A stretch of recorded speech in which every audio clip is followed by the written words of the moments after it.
Assalamualaikum warahmatullahi wabarakatuh. Perkenalkan, nama saya Muhammad Zaki dan saya berasal dari kelas 10 MIPA 1 SKS 4 semester. Pada kesempatan kali ini izinkan saya menjelaskan mengenai pengolahan dan wirausaha pengawetan bahan nabati dan hewani. Bagian yang pertama yakni A. Mengenal produk pengawetan bahan nabati dan hewani.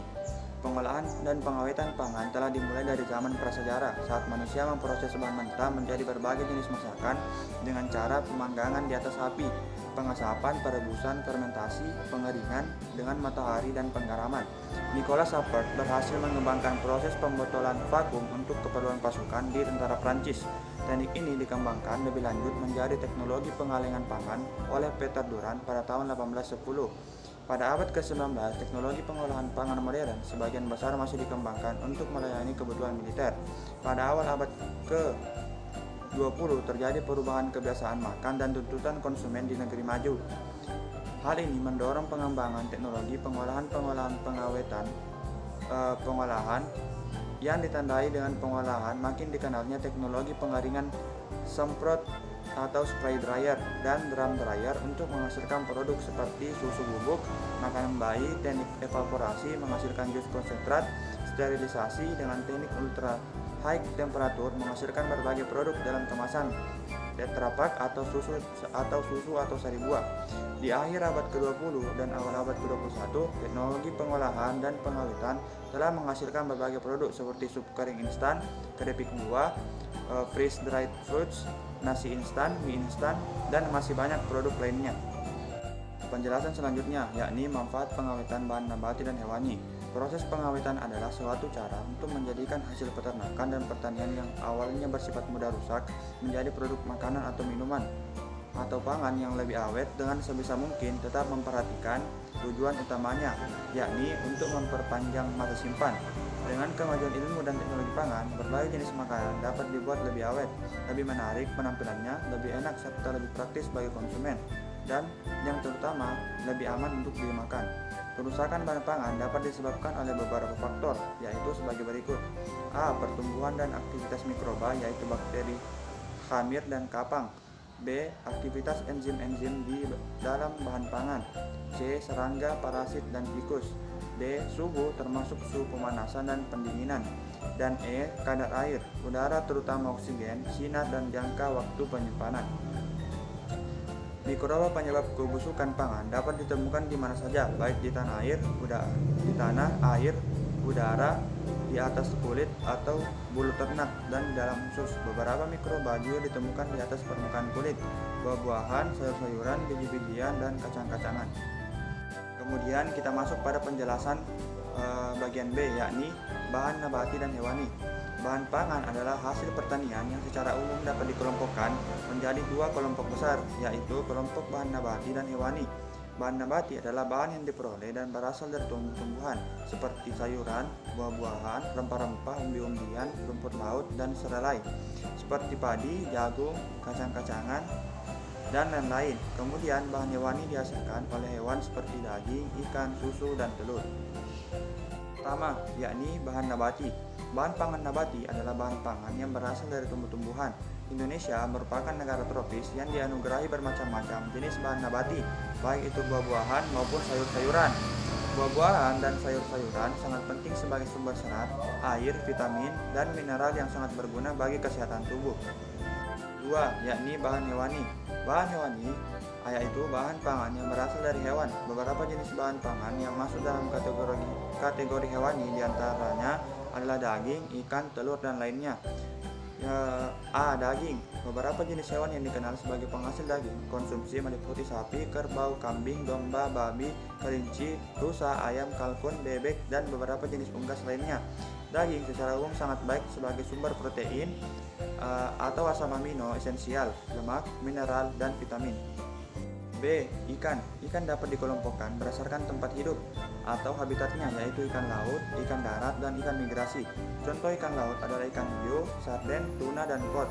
Ikan darat contohnya adalah ikan gurame, mujair, mas, lele, dan nila. Ikan migrasi adalah golongan ikan yang hidup di laut, tetapi bertelur di sungai-sungai, contohnya ikan salmon dan salam. Beberapa jenis ikan mempunyai kandungan gizi yang tinggi, yaitu protein dan lemak esensial, vitamin, karbohidrat, dan mineral. C. Telur. Telur adalah makanan yang sangat populer karena bergizi tinggi dan dapat diolah menjadi berbagai masakan. Putih telur mengandung air, protein, karbohidrat, dan mineral, sedangkan kuning telur mengandung komposisi bahan lebih lengkap, yaitu air, protein, lemak, karbohidrat, mineral, dan vitamin. D. Susu. Susu merupakan pangan yang memiliki nilai gizi tinggi, yaitu air, lemak, protein, karbohidrat, vitamin, dan mineral. Dalam pola menu makan 4 sehat 5 sempurna, susu adalah faktor kelima sebagai penyempurna. Susu mengandung vitamin E, D, E, K, C, riboflavin atau B2, tiamin atau B1, niacin, asam pantotenat, piridoksin B6, biotin, inositol, choline, dan asam folat. Kemudian, perbedaan bahan hewani dan bahan nabati. Bahan hewani umumnya mudah rusak atau daya awet rendah. Kedua, umumnya bersifat lunak dan tidak tahan tekanan atau hantaman. Ketiga, sifat setiap bahan sangat spesifik dan sangat sukar digeneralisasi. 4. Umumnya merupakan sumber protein dan lemak. Kemudian bahan nabati, umumnya daya awetnya tinggi. Tak demikian pada beberapa bahan nabati. Meskipun sifat setiap bahan spesifik, tetapi masih bisa dicari sifat-sifat umumnya. Kemudian, selain sebagai sumber protein dan lemak, juga banyak berperan sebagai sumber karbohidrat, mineral, dan vitamin. Bagian C, yakni proses dan alat pengawetan bahan nabati dan hewani. Secara umum, bahan hasil pertanian, peternakan, dan perikanan setelah dipanen akan mudah mengalami kerusakan sehingga terjadi penurunan mutu. Untuk menjaga kualitas bahan pangan dan produknya, maka bahan pangan tersebut perlu dilakukan pengolahan dan pengawetan. Ada beberapa metode pengawetan pangan, yaitu dengan cara menonaktifkan, menghambat, dan mencegah faktor-faktor penyebab kerusakan pangan. Dengan mengetahui sifat setiap bahan pangan, diharapkan proses penanganan dan pengolahan akan tepat dan sesuai. Beberapa metode untuk pengawetan bahan pangan adalah sebagai berikut. 1. Pengawetan dengan suhu rendah. Salah satu proses usaha untuk mengawetkan adalah dengan menyimpan bahan makanan di dalam lemari pendingin, yaitu kulkas atau freezer atau pembeku. Lemari pendingin memiliki suhu yang rendah. Umumnya yang dimaksud dengan suhu rendah ini berkisar antara -2 derajat sampai 8 derajat Celcius. Cara pengawetan bahan pangan dengan suhu rendah ada dua macam, yaitu pendinginan atau cooling dan pembekuan atau freezing. Pendinginan yang biasa dilakukan sehari-hari dalam lemari es pada umumnya mencapai suhu 5-8 derajat Celcius atau -2 sampai 8 derajat Celcius. Pembekuan adalah penyimpanan bahan pangan dalam keadaan beku. Pembekuan yang baik biasanya dilakukan pada suhu -12 sampai -24 derajat Celcius. Pembekuan cepat atau quick freezing dilakukan pada suhu -24 sampai dengan -40 derajat Celcius. 2. Pengawetan dengan suhu tinggi. Pengawetan dengan suhu panas sebenarnya sudah lama digunakan sejak manusia dikenalkan dengan istilah memasak. Saat kamu memasak, misalnya merebus atau menggoreng suatu bahan makanan, sebenarnya kamu sedang melakukan proses pengawetan dengan suhu panas. Tetapi seringkali kita tidak mengetahui batasan pemanasan yang dilakukan terhadap makanan. Jika pemanasannya tidak tepat, maka akan banyak nilai gizi yang hilang dari makanan yang dimasak tersebut. Pemanasan yang baik adalah secukupnya agar nilai gizi yang hilang tidak terlalu banyak. Berdasarkan penggunaan suhu, waktu, dan tujuan pemanasan, proses pemanasan dapat dibagi dalam dua kelompok besar, yaitu proses pasteurisasi dan sterilisasi. Sterilisasi adalah istilah berarti membebaskan bahan dari semua mikroba, karena beberapa spora bakteri relatif lebih tahan terhadap panas. Maka sterilisasi biasanya dilakukan pada suhu yang tinggi, misalnya 121 derajat Celcius atau 250 derajat Fahrenheit selama 15 menit. Pada makanan dikenal dengan istilah sterilisasi komersial. B. Pasteurisasi. Pasteurisasi adalah suatu proses pemanasan yang relatif cukup rendah, umumnya dilakukan di bawah 100 derajat Celcius dengan tujuan untuk mengurangi populasi mikroorganisme pembusuk, sehingga bahan pangan yang dipasteurisasi tersebut akan mempunyai daya awet beberapa hari, misalnya produk susu pasteurisasi, sampai beberapa bulan, misalnya produk sari buah pasteurisasi. C. C. Blanching. Blanching adalah pemanasan pendahuluan yang biasanya dilakukan terhadap buah-buahan dan sayur-sayuran untuk menginaktifkan enzim-enzim di dalam bahan pangan tersebut. Di antaranya adalah enzim katalase dan peroksidase yang merupakan enzim-enzim yang paling tahan panas di dalam sayur-sayuran. D. Sterilisasi produk secara sinambung atau proses aseptis. Pada prinsipnya, proses sterilisasi dapat dilakukan dengan berbagai kombinasi suhu dan waktu. Jika digunakan suhu yang paling tinggi, waktu sterilisasinya makin pendek. 3. Pengawetan dengan pengeringan. Pengeringan adalah suatu metode untuk mengeluarkan atau menghilangkan sebagian air dari suatu bahan dengan cara menguapkan air tersebut dengan menggunakan energi panas. 4. Pengawetan dengan bahan kimia. Pengawetan bahan pangan dapat juga dilakukan dengan melakukan penambahan bahan kimia tertentu yang telah diketahui memiliki efek mengawetkan. Penggunaan bahan kimia untuk pengawet harus digunakan dalam takaran yang tepat dan sesuai dengan ketentuan agar aman bagi manusia. A. Pemberian asam. Asam dapat menurunkan pH makanan sehingga dapat menghambat pertumbuhan bakteri pembusuk. B. Pemberian gula dan garam. Pengawetan pangan dan pemberian gula sudah umum dilakukan, misalnya pengawetan buah-buahan dalam sirup dalam bentuk manisan. C. Pemberian benzoat. Benzoat dan turunan-turunannya dapat menghancurkan sel-sel mikroba terutama kapang. Asam benzoat, natrium benzoat, asam parahidrobenzoat dan turunan-turunannya merupakan kristal putih yang dapat ditambahkan secara langsung ke dalam makanan atau dilarutkan terlebih dahulu di dalam air atau pelarut-pelarut lainnya. D. Pemberian asam sorbat. Asam sorbat dapat mencegah pertumbuhan kapang dan bakteri dengan cara inaktifkan enzim dehidrogenase yang diperlukan oleh mikroba tersebut untuk metabolisme karbohidrat dan asam-asam lemak. E. Pemberian sulfur dioksida atau SO2. Sari buah-buahan atau makanan lain yang bersifat asam atau ber-pH rendah dapat diawetkan dengan menambahkan SO2. F. Antioksidan. Adanya panas dapat merangsang atau menstimulir reaksi oksidasi. D. Cara merancang pengawetan bahan nabati dan hewani. 1. Mencari ide. Ide tidak datang begitu saja. Kita harus melakukan beberapa riset atau penelitian terkait dengan ketersediaan bahan dan alat serta peluang pasar dari produk hasil pengawetan bahan nabati dan hewani. Ide perancangan pengawetan bahan nabati dan hewani yang dilakukan dapat berupa modifikasi atau penyempurnaan dari proses pengawetan yang sudah dilakukan di daerah setempat atau berupa proses pengawetan yang belum pernah dilakukan di daerah tersebut. 2. Percobaan. Pada pengolahan pengawetan, perencanaan produksi tidak dapat dilakukan sebelum didapat resep atau rumusan yang tepat dan baku untuk teknik pengolahannya. Dilakukan beberapa percobaan modifikasi terhadap proses pengolahan produk pengawet, pengolahan yang sudah ada, atau percobaan pengolahan untuk memperoleh resep baru pengawetan. Catat dengan teliti setiap proses yang dilakukan dan lakukan percobaan hingga dengan menggunakan proses dan teknik-teknik yang tepat. 3. Perencanaan produksi. Rancangan proses pengawetan yang akan dilakukan dimulai dengan pengadaan dan persiapan bahan serta peralatan, langkah-langkah pada proses pengawetan hingga pengemasan.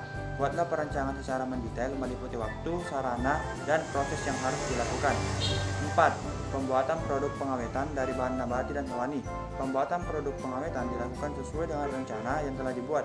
Lakukan setiap tahapan proses dengan hati-hati dan teliti. Kesalahan pada salah satu tahapan akan mempengaruhi kualitas dari produk akhir. Lakukan pula evaluasi pada setiap produk yang dihasilkan untuk memastikan kualitas produk. Hasil evaluasi dapat digunakan untuk sebagai perbaikan proses pengawetan berikutnya. Ingatlah selalu untuk memperhatikan keselamatan kerja dan kebersihan agar menghasilkan produk pengolahan yang higienis. E. Pengemasan dan perawatan produk hasil pengawetan bahan nabati dan hewani. Pengemasan dan pelabelan merupakan tahap akhir dalam proses pengolahan pangan sebelum dipasarkan. Pengemasan seringkali menjadi salah satu faktor penentu kesuksesan suatu produk olahan di pasar. Oleh karena itu, peran teknis, ekonomis, dan juga sosial dari pengemasan harus dipahami dengan baik. Kemasan yang baik tentunya harus dapat memenuhi keinginan konsumen. Beberapa hal yang perlu diperhatikan untuk dapat memenuhi harapan konsumen adalah sebagai berikut. 1. Kemasan harus dapat melindungi isi dengan baik, mudah dibuka dan mudah ditutup serta mudah dibawa. 2. Bentuk dan ukuran menarik serta sesuai kebutuhan. 3. Labeling harus jelas dan komplit. 4. Bahan kemasan harus ramah lingkungan. 1. Fungsi kemasan. Terdapat 3 fungsi dasar yang harus dipenuhi oleh kemasan. Fungsi pertama adalah fungsi perlindungan. Pada aspek ini, kemasan berfungsi untuk menjaga produk tetap bersih, pelindung dari kotoran dan kontaminasi, melindungi produk terhadap kerusakan fisik, perubahan kadar air, dan penyinaran. Fungsi kedua adalah fungsi penanganan. Beberapa hal yang termasuk dalam fungsi ini antara lain, kemudahan dalam membuka atau menutup, mudah dalam tahap penanganan, pengangkutan, dan distribusi, mempunyai fungsi yang baik, efisien, dan ekonomis, aman untuk lingkungan, mempunyai ukuran, bentuk, dan bobot yang sesuai dengan norma atau standar yang ada, mudah dibuang dan mudah dibentuk atau dicetak. Fungsi ketiga adalah fungsi untuk pemasaran. Kemasan menempatkan identifikasi informasi, daya tarik, dan penampilan yang jelas sehingga dapat membantu promosi dan penjualan suatu produk. Jenis dan bahan kemasan. Pengemasan secara umum digolongkan menjadi 3, yaitu kemasan primer, kemasan sekunder, dan kemasan tersier. A. Kemasan primer. Kemasan primer adalah kemasan yang sehubungan langsung dengan produk. Ukurannya relatif kecil dan biasa disebut sebagai kemasan eceran. Contoh kemasan ini adalah kantong plastik untuk gula, kantong plastik untuk keripik, gelas plastik atau cup untuk air minum atau minuman, kantong plastik untuk mie instan. B. Kemasan sekunder. Kemasan sekunder adalah kemasan kedua yang berisi sejumlah kemasan primer. Kemasan ini tidak kontak langsung dengan produk yang dikemas, contohnya kemasan karton untuk air minum dalam kemasan, kemasan kerat kayu untuk sirup dalam botol, kerat plastik untuk minuman dalam botol. C. Kemasan tersier. Kemasan tersier adalah kemasan yang banyak diperuntukkan sebagai kemasan transport, contohnya kontainer dan kotak karton gelombang. 3. Bahan kemasan. Terdapat 5 contoh bahan kemasan. A. Kemasan logam. Kemasan logam atau kaleng adalah kemasan yang paling aman karena kemasan ini dapat melindungi produk dari sinar matahari, uap air, dan oksigen. Masalah utama pada kemasan kaleng ialah mahal dan pembelian harus dalam jumlah yang besar. Selain itu, untuk aplikasinya juga harus menggunakan alat penutup kaleng, khususnya yang harganya juga yang cukup mahal. B. Kemasan gelas. Kemasan gelas sifatnya tidak bereaksi dengan bahan yang dikemas, tahan terhadap produk yang bersifat asam dan basa. Kekurangannya mudah pecah jika terkena benturan dan beratnya yang cukup berat dibandingkan dengan bahan lainnya seperti logam atau kertas. C. Kemasan plastik. Kemasan plastik sifatnya ringan, relatif murah, namun masa simpan yang relatif singkat dibandingkan dengan kaleng. Kemasan plastik dapat berbentuk plastik lembaran, kantong plastik, wadah plastik dengan bentuk tertentu, botol maupun gelas plastik. D. Kemasan kertas. Kemasan kertas dan karton banyak digunakan untuk kotak karton lipat atau KKL dan kotak karton gelombang atau KKG yang mudah dicetak. E. Kemasan fleksibel. Kemasan fleksibel merupakan suatu revolusi dari teknologi pembuatan kemasan yang bentuknya fleksibel sesuai dengan sifat produk yang dikandungnya. Bentuknya berubah jika diberi tekanan atau sentuhan. Kemasan fleksibel dapat diproduksi dalam bentuk roll atau kantong atau sachet. 4. Persyaratan kemasan. A. Kemasan harus melindungi isi, baik 1. Dari pengaruh luar, contoh kerupuk akan lembek jika kemasannya tidak dapat menahan O2 yang masuk melalui pori-pori. 2. Dari pengaruh dari dalam, contohnya terjadi perpindahan molekul dari kemasan ke barang yang dikemas atau dari barang ke kemasan bila bahan kemasan yang digunakan tidak cocok. 3. Kemasan harus dapat menjaga mutu tetap sama dari saat dikemas sampai batas waktu kadaluarsa dan menjaga agar aroma barang yang dikemas tidak hilang, contohnya kemasan kopi bubuk. B. Kemasan harus menjadi media penandaan terhadap barang yang dikemas sehingga label harus tercetak dengan jelas dan komplit. C. Kemasan harus mudah dibuka dan mudah ditutup kembali serta berdesain atraktif. D. Kemasan harus dapat mempromosikan diri sendiri jika dipajang di etalase toko atau swalayan. E. Bahan kemasan harus ramah lingkungan dan dapat didaur ulang. 5. Pelabelan. Label dan pelabelan berkaitan dengan 3 fungsi pengemasan, yaitu fungsi identifikasi, fungsi membantu penjualan produk, dan fungsi pemenuhan peraturan perundang-undangan. Label yang dimaksud memuat sekurang-kurangnya hal berikut: 1. Nama produk. 2. Nama pedagang. 3. Komposisi. 4. Berat atau isi bersih. 5. Nama dan alamat produsen. 6. Nomor pendaftaran dalam kurung PIRT atau MD tutup kurung. 7. Tanggal atau bulan dan tahun kadaluarsa. 8. Kode produksi. F. Wirausaha di bidang pengawetan bahan nabati dan hewani. 1. Dasar kewirausahaan pengawetan bahan nabati dan hewani. Wirausaha berasal dari kata wira dan usaha. Arti kata wira adalah pejuang, utama, gagah, berani, teladan, dan jujur. Arti kata usaha adalah kegiatan yang dilakukan. Pengertian wirausaha adalah orang yang pandai atau berbakat mengenali produk baru, menentukan cara produksi baru, menyusun kegiatan, Untuk mengadakan produk baru, mengatur permodalan serta memasarkannya, perilaku wirausaha disebut wirausahawan atau entrepreneur. 2. Stimuli dan motivasi berwirausaha di bidang pengawetan bahan nabati dan hewani. Kekayaan alam Indonesia dapat dimanfaatkan untuk memenuhi kebutuhan pangan penduduk Indonesia yang hidup tersebar di seluruh negeri. Setiap daerah memiliki sumber pangan yang khas yang dapat dimanfaatkan selain untuk kebutuhan sehari-hari, juga dapat diolah menjadi produk pangan olahan yang dapat dinikmati oleh orang lain. Bahan pangan nabati dan hewani yang belum diolah memiliki daya tahan yang terbatas. Setelah diawetkan, bahan pangan akan memiliki daya tahan yang lebih lama sehingga memungkinkan untuk didistribusikan ke luar daerah, bahkan hingga ke luar negeri. 3. Karakter dan sikap kewirausahaan. Ciri-ciri seorang wirausahawan adalah A. Percaya diri atau self-confidence, B. Berorientasi atas tugas dan hasil, C. Keberanian mengambil risiko, D. Kepemimpinan, E. Berorientasi ke masa depan, F. Keorisinalitas atau kreativitas dan inovasi. 4. Faktor penyebab keberhasilan dan kegagalan berwirausaha di bidang pengawetan bahan nabati dan hewani. Memulai sesuatu yang baru pasti tidak mudah, oleh karena itu seorang wirausahawan harus berani mencoba dan mengambil risiko yang ada. Gagal dalam melakukan suatu hal adalah bagian dari proses untuk menuju kesuksesan. Gagal adalah kesuksesan yang tertunda. Jika kamu mencoba wirausaha dalam bidang pengolahan pengawetan lalu gagal, maka kamu tidak perlu berkecil hati dan putus asa. Cobalah kembali, dan tentu sebelum memulai berwirausaha buatlah perhitungan dan perencanaan yang matang. Yang terakhir yakni G, membuat produk pengawetan bahan nabati dan hewani. Adapun langkah-langkah yang dilakukan yakni yang pertama, 1. Mengumpulkan data. Pengawetan bahan pangan meliputi sejarah, bahan dan alat, teknik, dan prosedur pembuatan produk.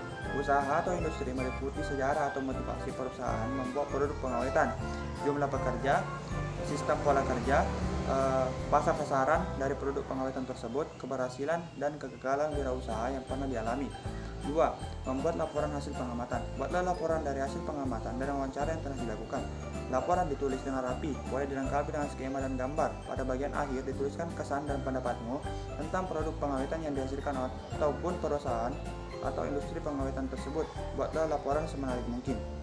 3. Membuat perencanaan dan praktik pengawetan bahan nabati atau hewani berdasarkan hasil pengamatan yang dilakukan, dan lakukan perencanaan dan praktik pengolahan pengawetan bahan nabati atau hewani sesuai dengan pengamatan yang telah kamu lakukan. Sebelum melakukan percobaan, tuliskan bahan dan alat yang dibutuhkan serta langkah-langkah dengan seksama. Kemudian lakukan persiapan bahan dan alat dengan baik dan lakukan langkah-langkah kerja sesuai dengan prosedur, serta perhatikan keselamatan kerja dan keberhasilan agar menghasilkan produk-produk yang higienis dan bersih. Cukup sekian mengenai penjelasan tentang pengolahan dan wirausaha pengawetan bahan nabati dan hewani yang telah saya jelaskan sebelumnya. Jika ada kesalahan kata dan kalimat mohon dimaafkan. Wabillahi taufiq wal hidayah. Wassalamualaikum warahmatullahi wabarakatuh.